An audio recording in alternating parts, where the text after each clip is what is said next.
کہ peaceful sitting ہوگی.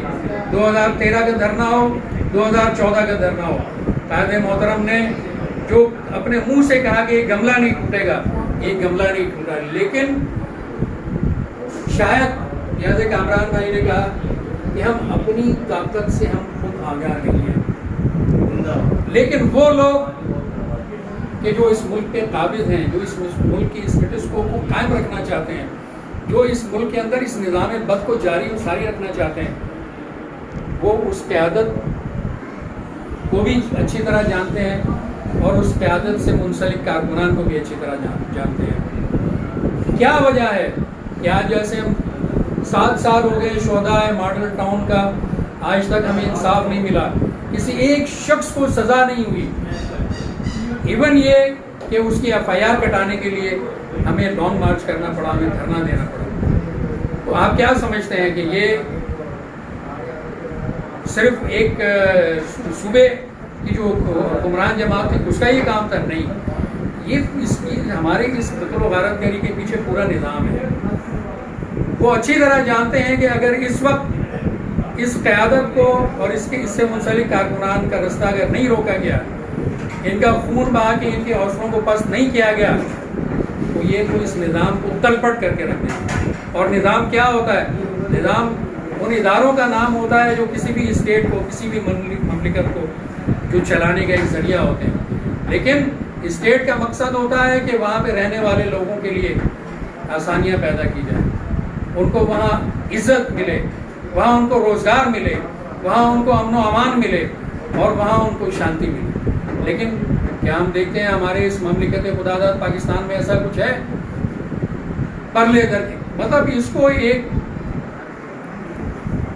وہ ریاست بنا دی گئی جہاں نہ کسی کی عزت محفوظ ہے, نہ یہاں عزت کا روزگار ہے, کچھ بھی نہیں ہے.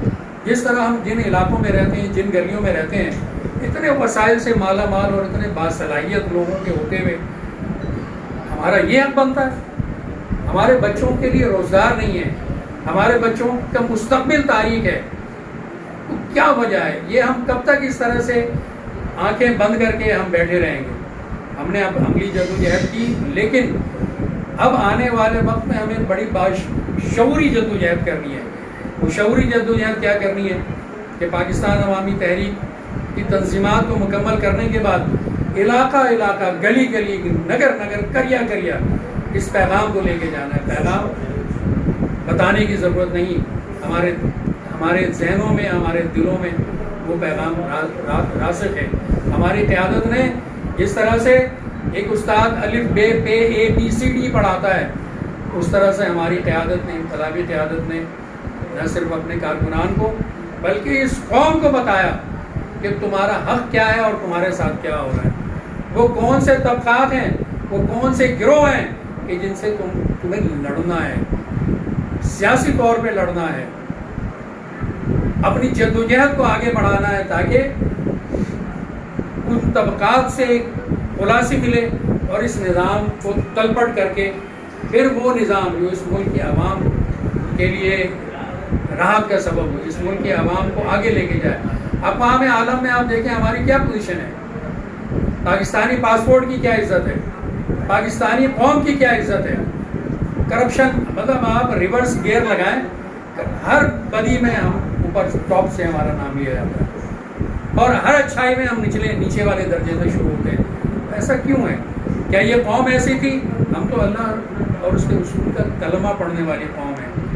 ہمیں تو دنیا کے سامنے مطلب ایک نمونے کے طور پہ پیش کیا جانا چاہیے تھا کہ یہ مسلمان ہیں, یہ پاکستانی ہیں.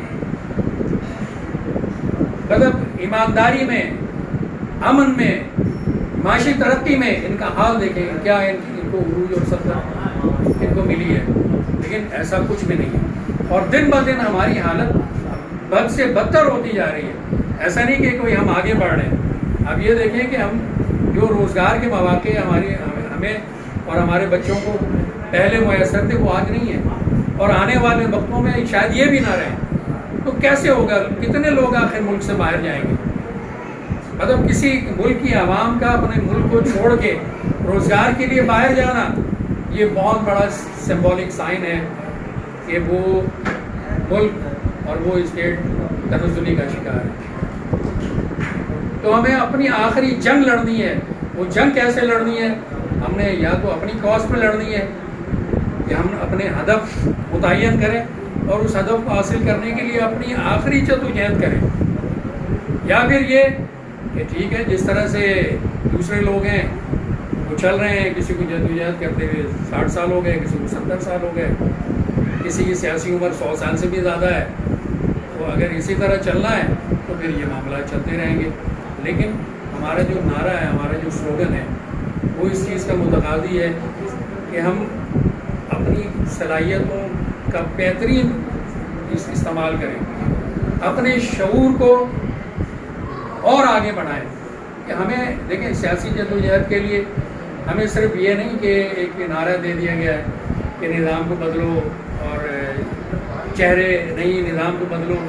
تو ہمیں پتہ ہونا چاہیے کہ جو نظام ہم پر مسلط ہے وہ کیا نظام ہے. یہ وہی نظام ہے میرے بھائی جو انگریز چھوڑ کے گیا تھا، وہی تعلیمی نظام ہے، وہی عدالتی نظام ہے، وہی سماجی نظام ہے، وہی ساری چیزیں ہیں. اور جو ہمارے دستور ساز اسمبلی نے جو 73 کا آئین بنایا، آپ دیکھ لیں آئین کا وہ حصہ جو عوام کے حقوق سے متعلق ہے وہ معطل ہے. اور اس کے بعد جتنے بھی شق ہیں جو ان اشرافیہ کو طاقت دیتے ہیں وہ بدستور آئے گا. پولیس کا نظام آپ دیکھ لیں، کسی بھی اسٹیٹ میں پولیس جو ہے وہ اپنے عوام کو سکون دیتی ہے، لا اینڈ آرڈر کی سچویشن کو کنٹرول کرتی ہے. وہاں پہ جو چور اچکے ڈاکو اور بد کردار لوگ ہیں ان کا سد باب کرتی ہے، شریف اور عام انسان کے ساتھ کھڑی ہوتی ہے. لیکن آج کیا ہے کہ وہ ادارے عوام کے ساتھ ہے ہی نہیں. اگر کل کو مجھ سے میرے ساتھ کوئی ناانصافی ہوتی ہے، نہ عدلیہ میرے ساتھ ہے، نہ یہاں کا جو بھی نظام ہے پولیس کا نظام وہ میرے ساتھ ہے. وہ کس کے ساتھ ہے؟ وہ امیر کے ساتھ ہے. وہ کس کے ساتھ ہے؟ وہ مالدار کے ساتھ ہے، وہ چودھری کے ساتھ ہے. غریب کا بچہ جیسے کامران کہنے کا کہ دھنیے کی چوری میں کوئی اس کا پرسان حال نہیں. اور وہ طبقات جو اس ملک کو لوٹ کے کھا گئے، جنہوں نے ہماری نسلوں کا مستقبل تاریک کر دیا ہے، چھٹی والے دن عدالتیں کھلتی ہیں اور پیش ان کو اور فیصلہ بھی اسی دن ہوتا ہے. اگر ہمیں یہ نظام قبول ہے یہ چلتا رہے گا، اور اگر قبول نہیں تو اپنی پوری صلاحیتوں کا ہمیں بروکار لانا ہوگا. آئیے پاکستان عوامی تحریک، ٹھیک ہے ہمارے پاس وسائل کی کمی ہے، ہمارے پیچھے کوئی وڈیرا، کوئی چودھری، کوئی جاگیردار، کوئی بیرونی ایجنڈا، لیکن ساتھ ساتھ میں یہ بھی کہنا چاہوں گا کہ ہماری جو تنظیم ہے پاکستان عوامی تحریک ہو یا تحریک میلاد القرآن ہو، اس جیسی تنظیم کوئی دنیا میں نہیں. آپ کوئی ایسی تنظیم بتا دیں کہ دنیا کے 100 سے زیادہ ممالک میں جس کی برانچز دنیا کے 100 سے اسٹرینتھ ہے نا ہماری کہ دنیا کے 100 سے زیادہ ممالک میں ہماری لائبریریز ہیں، ہمارے اسلامک سینٹرز ہیں، ہماری تنظیمات ہیں، اور لاکھوں کروڑوں لوگ پاکستان کے اندر ہی نہیں بلکہ پاکستان کے باہر بھی اس سے جڑے ہیں. تو جب ہم اپنی سیاسی جدوجہد کو آگے بڑھائیں گے تو انشاءاللہ ہمارے لیے آسانیاں بھی ہوں گی. وہ اللہ تعالیٰ غیب سے بھی، اور وہ طاقتیں جن کو ہمارے قائد انقلاب نے اپنی محنت سے شبانہ روز دیکھیں. ڈاکٹر صاحب اگر آج پاکستان میں نہیں ہیں تو کیا سمجھتے ہیں آپ کہ وہ باہر رہ کے وہ جس طرح کام کر رہے ہیں، جس طرح تصنیف و تعلیف کا کام کر رہے ہیں، اس عمر میں بھی دورہ جات اور تنظیمات سے ان کے جس طرح سے روابط ہیں، اور جس طرح پوری دنیا میں ان کے دورہ جات جاری رہتے ہیں، تو وہ کس لیے ہے؟ وہ اسی لیے کہ پاکستان میں آنے والے وقت میں جو انقلاب یا جو نظام کی تبدیلی کے لیے بڑا مارکہ ہونے جا رہا ہے، اب وہ مارکہ سیاسی بنیادوں پہ ہو یا وہی 1 کروڑ نمازی کا کانسیپٹ ہو یا کوئی اور رستہ ہو، تو اس کے لیے ہمارے پشت پہ کوئی ایسی قوتیں ہوں، ہمارے وسائل کی دستیابی جو ہے وہ ممکن ہو سکے. قائد محترم اس کے لیے کام کرتے ہیں. تو ہمیں بطور کارکن کے اور ایک انقلابی رستے کے مسافر کے ہمیں اپنا حصہ جو ہے وہ پوری شرح صدر کے ساتھ اور پوری کنسنٹریشن کے ساتھ، مطلب اس کے اندر ذہنی ابہام نہ ہو. اگر کوئی ابہام ہے، قیادتیں موجود ہیں، آپ ان سے پوچھیے. اگر کوئی ابہام ہے، اس کے لیے قائد محترم کی کتابیں ہیں، کیسٹیں ہیں، تقریر ہے. 32 سال سیاسی جدوجہد ہے، ان سے رجوع کیجیے. انشاءاللہ آپ کو ہر سوال کے جواب بھی ملے گا اور شرح صدر بھی نصیب. انقلاب انقلاب مصطفی انقلاب، انقلاب انقلاب مصطفی انقلاب، جوانیاں لٹائیں گے، انقلاب لائیں گے، گردنیں کٹائیں گے، انقلاب لائیں گے. بن کے مست ملنگ رہیں گے. طاہر تیرے سنگ رہیں گے، جیوے جیوے طاہر جیوے، جیوے جیوے طاہر جیوے، جیوے جیوے طاہر جیوے، جیوے جیوے طاہر جیوے. جرأت و بہادری، طاہر القادری، دنیا جس پہ مر مٹی، طاہر نگر القادری، نگر گلی گلی، طاہر القادری، انقلاب انقلاب. مصطفی انقلاب.